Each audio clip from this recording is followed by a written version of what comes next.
ओम शांति। 5/9/23 की प्रातः मुरली। बाप दादा मधुबन। मीठे बच्चे, सत्य का संग एक ही है जिसमें तुम्हारी गति होती है। आत्मा पावन बनती है। बाकी सब कुसंग कहा जाता है। कुसंग तारे। प्रश्न है, बाप का ऐसा कौन सा कर्तव्य है जो कोई भी धर्म स्थापक नहीं कर सकता? उत्तर है, बाप का कर्तव्य है सबको पति से पावन बनाकर वापस घर ले जाना। बाप आते हैं सबको इस शरीरों से मुक्त करने अर्थात मौत देने। यह काम कोई धर्म स्थापक नहीं कर सकता। उनके पिछाड़ी तो अनेक उनके धर्म की पावन आत्माएं ऊपर से उतरती हैं और अपना अपना पाठ बजाए पावन पतित बनती हैं। गीत है, जाग सजनिया जाग, अब सुख के दिन आने वाले हैं। ओम। बच्चों ने गीत सुना। किसको सुनाया? साजन ने।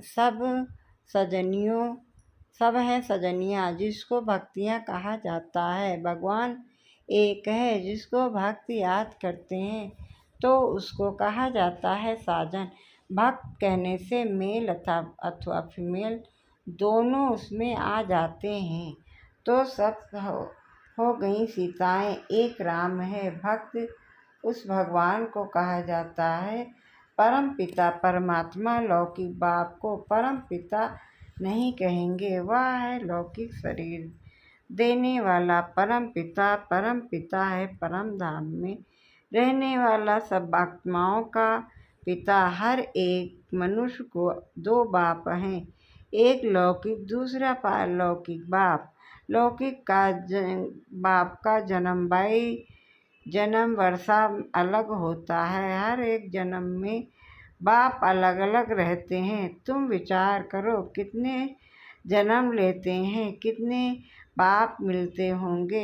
84। यहाँ 84 जन्मों में जरूर 84 बाप और 84 माँ मिलेंगे। हर जन्म में एक ही लौकिक बाप और एक ही माँ रहती है। दूसरा बाप है परम पिता परमात्मा। परंतु सत्युग त्रेता में कभी ओ गॉड फादर कह याद नहीं करते हैं। परमपिता परमात्मा मेहर करो ऐसे नहीं कहते, इसलिए समझाया जाता है। सतयुग त्रेता में एक ही बाप होता है। फिर द्वापर कलयुग में जिसको भक्ति मार्ग कहा जाता है वहाँ सबको दो बाप हैं, मेल अथवा फीमेल सबको दो बाप हैं। पारलौकिक बाप को याद करते हैं क्योंकि यह दुखधाम है। दुखधाम में दो बाप, सुख धाम में है एक ही बाप। यहाँ तो एक लौकिक बाप है, दूसरा फिर सबके दुख निवारण करने वाला बाप है जिसको सभी याद करते हैं। इस दुख से छुड़ाओ, रहम करो। आधा कल्प है दुख, आधा कल्प वो है सुख। सतयुग है नया युग, कलयुग है पुराना युग। बाप कहते हैं अब हम सतयुग की नई दुनिया की स्थापना कर रहे हैं। कलयुग पुराने युग का विनाश होना है। कलयुग के बाद फिर सतयुग आना है। कलयुग के अंत सतयुग के आदि को कल्प का संगम कहा जाता है। यह है कल्याणकारी युग क्योंकि पतित से पावन बनना होता है। कलयुग में है पतित मनुष्य, सतयुग में है पावन देवताएं। बाप समझाते हैं कि ये आसुरी रावण संप्रदाय है। हर एक के अंदर 5 विकारों की प्रवेशता है, उसको कहेंगे Ravan. Omnipresent god, omnipresent नहीं, 5 विकार प्रवेश हैं, इसलिए इसको पतित दुनिया कहा जाता है। सतयुग त्रेता को पावन दुनिया से वाले कहा जाता है। कलयुग है वैश्यालय तो शिव परम पिता परमात्मा आकर नवयुग की स्थापना करते हैं। बाप कहते हैं अब जागो, नए युग अथवा सुख धाम का समय अब आया है। लक्ष्मी नारायण का राज आ रहा है। यह है ही राजयोग, यह कोई कॉमन सत्संग नहीं है।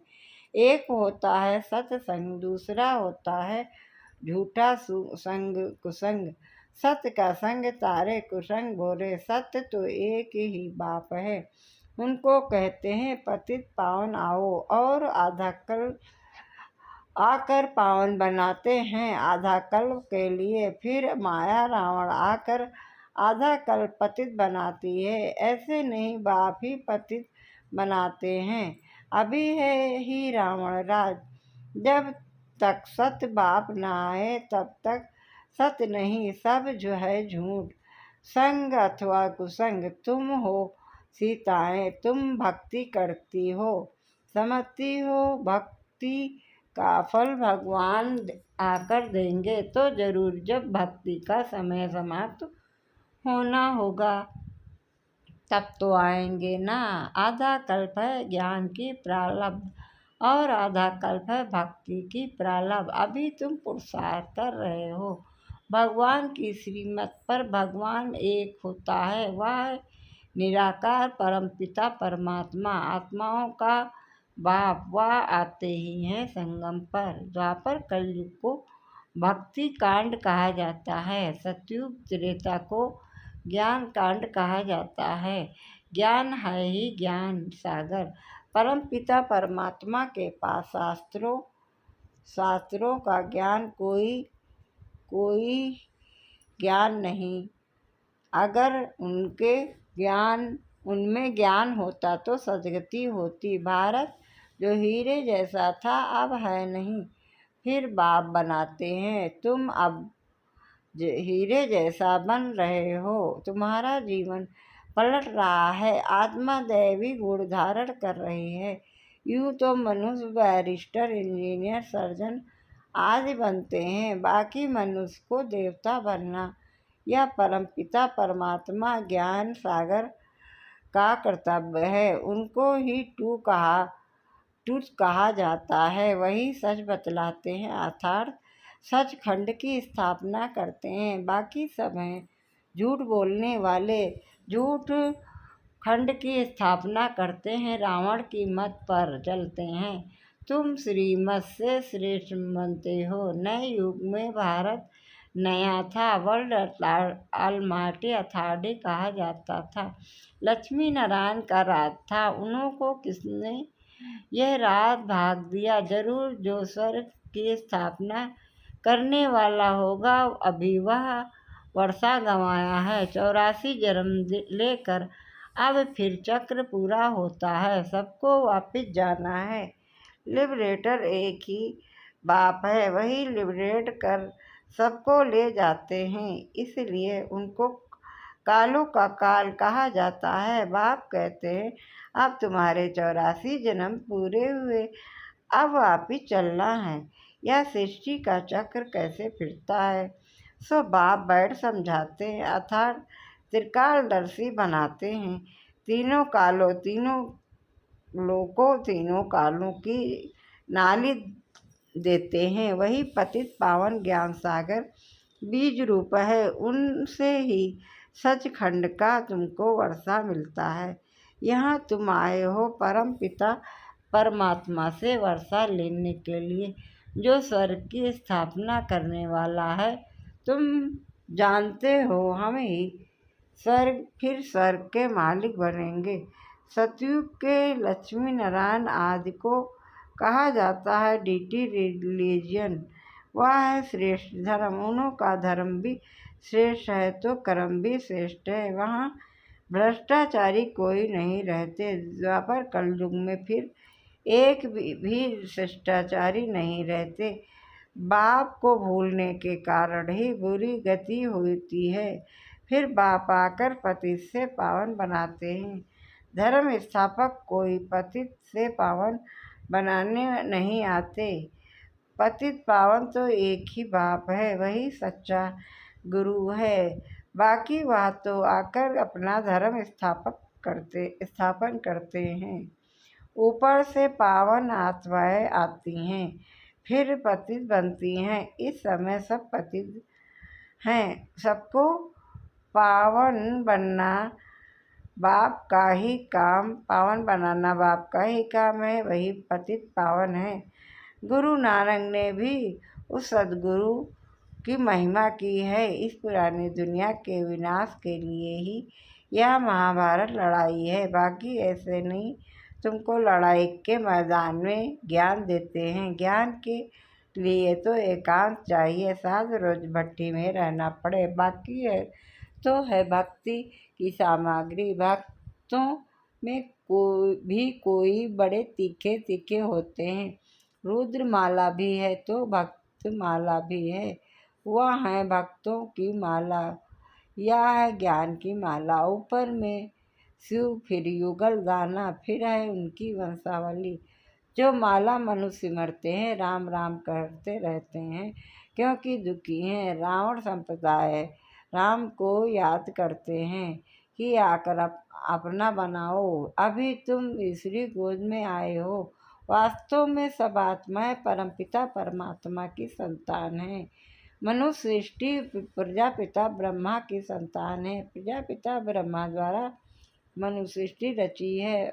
आत्मा तो अविनाशी है। आत्माओं का अविनाशी बाप है। अभी तुमको दो बाप हैं, एक विनाशी, दूसरा अविनाशी। ब्रह्मा भी शरीर छोड़ देते हैं। शिव बाबा को तो अपना शरीर है नहीं, तो वह तो जन्म मरण रहित है। जन्म मरण में तुम बच्चे आते हो। तुम आदि सनातन देवी देवता धर्म के ही 84 जन्म हैं। हिसाब है ना। गुरु नानक को तो 500 वर्ष हुए, तो इतने में 84 कैसे लेंगे। बाकी लाखों जन्म की तो बात ही नहीं। बाप समझाते हैं अभी सबके जन्म आकर पूरे हुए हैं। फिर नए सिरे खेल सतयुग में शुरू होगा। सतयुग में तो थोड़े चाहिए, बाकी इतने सब कहाँ जाएंगे। उन्हों के लिए यह बम्भोर को आग लगनी है। इन बम्स नेचुरल कैलेमिटीज आज तो सब खत्म हो जाएंगे। बाकी आत्माएं सब चली जाएंगी मुक्ति धाम। यह कयामत का समय है। सबको वापिस जाना है। भारत अविनाशी खंड कहा जाता है, क्योंकि भारत ही बाप का जन्म स्थान है। शिव बाबा भारत में ही आते हैं। पतित पावन बाप यहाँ जन्म लेते हैं, तो गोया सभी धर्म वालों के लिए भारत बड़े से बड़ा तीर्थ स्थान है। इतना भारत का बड़ा महत्व है, परंतु महत्व को उड़ा दिया है। यह भी ड्रामा का खेल है, जो बाप ही आकर समझाते हैं। बाप कहते हैं मैं ही ज्ञान का सागर हूँ। लक्ष्मी नारायण को ज्ञान का सागर नहीं कहा जाता। उनमें रचयिता और रचना के आदि मध्य अंत का ज्ञान नहीं है। वह ज्ञान जरूर तुम्हारे में है। तुम ही मनुष्य देवता बनते हो। तुम यहाँ आते ही हो पतित से पावन बनने, पावन दुनिया का मालिक बनने। बाप आत्माओं से बात करते हैं। निराकार बाप उनके आर्गन्स का लोन लेकर पढ़ाते हैं। तुम्हारी आत्मा भी इन आर्गन्स से सुनती है। बाबा ने समझाया है आत्मा स्टार है, जो भ्रुकुटी के बीच रहती है, और वह बाप है सुप्रीम आत्मा। वह सुप्रीम आकर इनको आप समान सुप्रीम बनाए साथ ले जाते हैं। सब आत्माओं का गाइड है। उनको ही दुख हरता सुख करता कहा जाता है। दुख से तुमको लिबरेट कर ले जाएंगे। सतयुग में फिर दुख होता नहीं। न युग की नॉलेज भी नहीं है ना।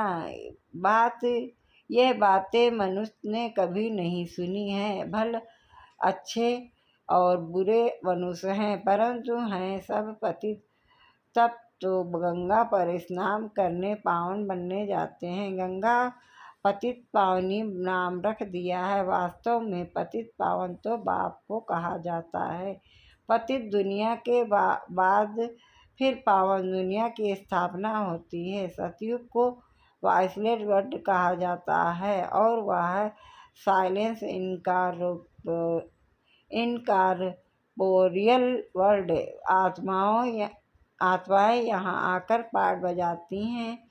पाठ है 84 जन्मों का, तुम ऑलराउंडर पाठ बजाते हो।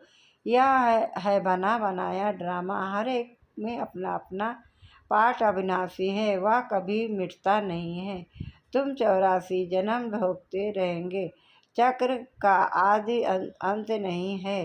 ड्रामा कब शुरू हुआ यह प्रश्न नहीं उठता। न आदि है न अंत है। सतयुग आदि सत्य है और सत्य होशी भी सत्य। इस चक्र को समझाने से तुम स्वर्ग के चक्रवर्ती महाराजा महाराजी बनते हो। इसको वर्ल्ड ऑलमाइटी अथॉरिटी राज कहा जाता है, जो ऑलमाइटी बाप से मिलता है। तुम बेहद के बाप से 21 पीढ़ी के लिए सदा सुख का वर्षा पाते हो। बाप को कहा जाता है हेवनली गॉडफादर, हेवन का वर्षा देने वाला। बाप कहते हैं मैं कल्प के संगम पर युग पर आकर स्वर्ग का वर्षा देता हूँ। जो पुरुषार्थ करेंगे वह सूर्यवंशी राजाई में जाएंगे। यह कोई कॉमन सत्संग नहीं है, यह है गॉडली यूनिवर्सिटी। भगवान हुआ चुना, भगवान पढ़ाकर मनुष्य को देवता बनाते हैं। ऐसा कोई सत्संग नहीं होगा जिसमें कहे कि हम मनुष्य देवता बनेंगे। अभी तुम बच्चे नई दुनिया में देवी देवता पद पाने के लिए पुरुषार्थ कर रहे हो। समझाया ना चाहिए, दो बाप होते हैं, एक बेहद का एक हद का। हम बेहद के बाप से वर्षा ले रहे हैं, तुमको भी राय देते हैं, वर्षा लो। श्रेष्ठ से श्रेष्ठ परमपिता परमात्मा की मत पर चलने से तुम स्वर्ग का मालिक बनेंगे। सच्चा है ही एक बाप, वह आकर पढ़ाते हैं। इनके आर्गन्स द्वारा कहते हैं ब्रह्मा तन से ब्रह्मा मुख वंशावली को वर्षा देता हूँ। ब्रह्मा द्वारा तुमको दादे का वर्षा मिलता है। दादे से वर्षे पर अभी सभी आत्माओं का हक है। लौकिक संबंध में सिर्फ मेल को वर्षा मिलता है। तुम तो आत्माएं हो, सब हैं ब्रदर्स ठहरे। सबको शिव बाबा से वर्षा मिलता है, तुमको दादे से वर्षा मिलता है। बाप कहते हैं हम तुमको मंदिर लायक बनाते हैं। मनुष्य को में देखो ग्रोथ कितना है, एक दो का विनाश कर देते हैं। यह है वैशाल्य। शिवालय था तो फिर अब बनना है। परम पिता परमात्मा शिव आकर शिवालय बनाते हैं। वैशाल्य से लिबरेट कर गाइड बन सबको वापस शिवालय में ले जाते हैं। सभी अपने पुराने शरीर से मुक्त हो मेरे साथ चलेंगे। अच्छा मीठे मीठे सिकलदे बच्चों प्रति माता पिता बाप दादा का याद प्यार और गुड मॉर्निंग। रूहानी बाप की रूहानी बच्चों को नमस्ते। हम सब रूहानी बच्चों की तरफ से रूहानी बाप माता पिता बाप दादा का याद प्यार गुड मॉर्निंग, नमस्ते नमस्ते नमस्ते। धारणा के लिए मुक्तार है। पहला है दैवी गुण धारण कर स्वयं का जीवन को पलटना है। सचखंड में चलने के लिए सच्चे बाप से सच्चा रहना है। दूसरा है एक सत बाप के संग में रहना है। मनुष्य से देवता बनने की पढ़ाई अच्छी तरह पढ़कर बेहद का वर्षा लेना है। वरदान है हर एक के स्वभाव संस्कार को जान, टकराने के बजाय सेफ रहने वाले माँ नॉलेजफुल भव। हर एक के संस्कार स्वभाव संस्कार को जान, टकराने के बजाय सेफ रहने वाले माँ नॉलेजफुल भव। विस्तार से कोई भी बात को छोटा या बड़ा करना या अपनी बुद्धि पर है, जबकि एक दो के स्वभाव संस्कार को जान गए तो नॉलेजफुल कभी किसी के स्वभाव संस्कार में टक्कर नहीं खा सकते। जैसे किसको पता है कि यहाँ गड्ढा है व पहाड़ है, तो जानने वाला भी कभी टकराएगा नहीं, किनारा कर लेगा। ऐसे आप भी किनारा करो, अर्थात अपने को सेफ रखो। किसी काम से किनारा नहीं करो, लेकिन अपनी सेफ्टी की शक्ति से सब दूसरों को भी सेफ करना, यही किनारा करना है। स्लोगन है, उड़ती कला का अनुभव करना है तो सदा भाग विधाता की स्मृति में रहो। उड़ती कला का अनुभव करना है तो सदा भाग विधाता की स्मृति में रहो। अच्छा, ओम शांति, ओम शांति, ओम शांति। मुरली को सब्सक्राइबर कीजिए।